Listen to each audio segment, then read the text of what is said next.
He wouldn't eat. My 5-year-old nephew sat at the table, staring at the pie he normally devoured. His small fists hid beneath the table, pressed tight against his lap.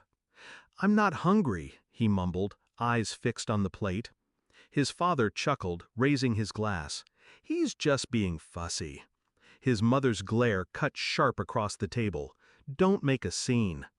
The laughter of relatives covered the silence, but I felt it. Something beneath the surface.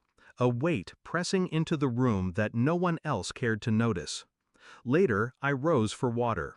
He followed me, footsteps hesitant against the tile. When I turned, he was there, eyes red, voice breaking. "Uncle, help me, please. Mommy and Daddy." He lifted his hands, and I saw. Bruises where no child's hands should ever carry them. My throat tightened, not with tears, but with something colder. I carried the image of his hands with me back to the table. The chatter, the clinking glasses, the shallow laughter, it all blurred behind the storm forming in my mind.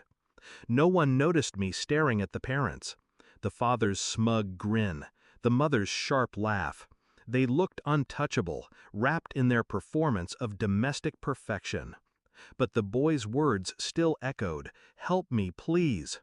I watched how the mother's fingers dug into her wineglass, how the father leaned in too close when he whispered into her ear.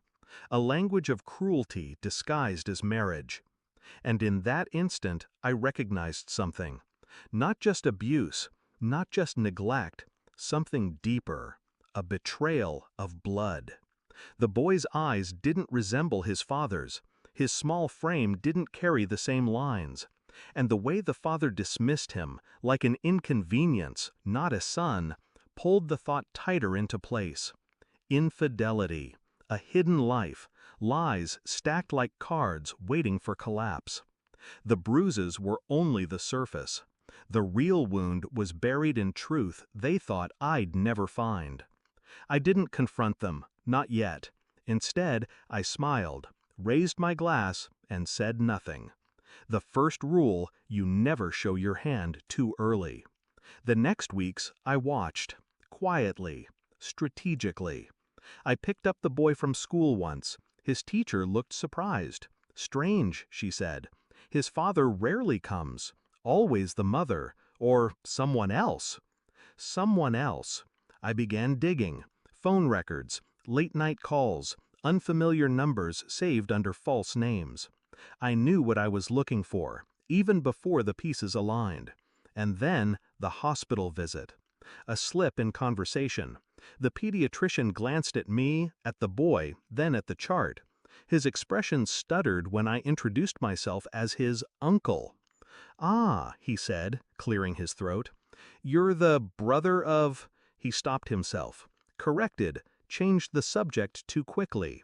I caught it, that pause, that flicker of knowledge he wasn't supposed to share.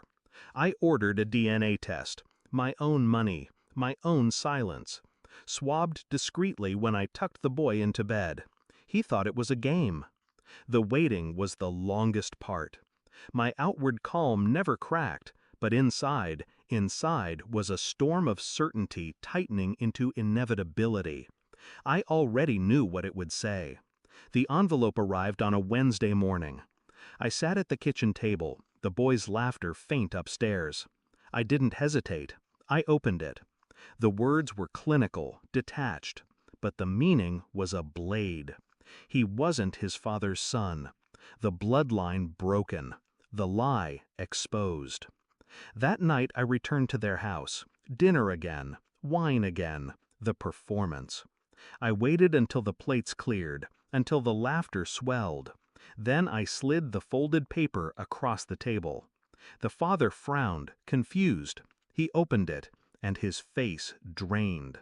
The mother's hand shot forward, grabbing, snatching, eyes widening in panic. "What is this?" I said nothing. The silence was the weapon. The truth did the rest. The father's fury turned not at me, but at her. His voice cracked, raw, as he demanded answers. She stuttered, broke, collapsed into excuses. I stayed composed. watching, cold, detached. The world they built was unraveling in front of me. When the shouting ended, I stood. "I'm taking him," I said, my voice steady. The mother's head snapped toward me. "You can't." I met her eyes. "You lost that right the moment you lied." The father's silence confirmed it. He didn't stop me. He didn't fight. He just stared at her with a hatred deeper than anything I could conjure. I walked upstairs, gathered the boy, his small hand slipping into mine. He didn't ask questions. He didn't need to. Downstairs, chaos tore the room apart. Accusations, curses, shattered glass. But none of it touched me. I had already won. Later, when the boy slept safely in my home, I sat in the dark. There were no tears, no relief, only clarity. The truth had been a slow poison in their marriage. I hadn't created it. I had simply uncorked the bottle and let it spread. They would destroy each other now, slowly, thoroughly, and I would raise the boy in silence, his small hands no longer hidden, his voice no longer trembling.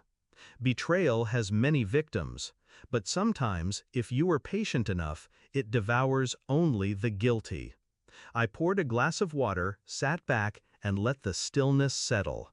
For the first time in years, I felt nothing, and nothing was enough. Thanks for watching. Don't forget to like, share, and comment. Subscribe now to Cheating Stories Insight World for more amazing stories.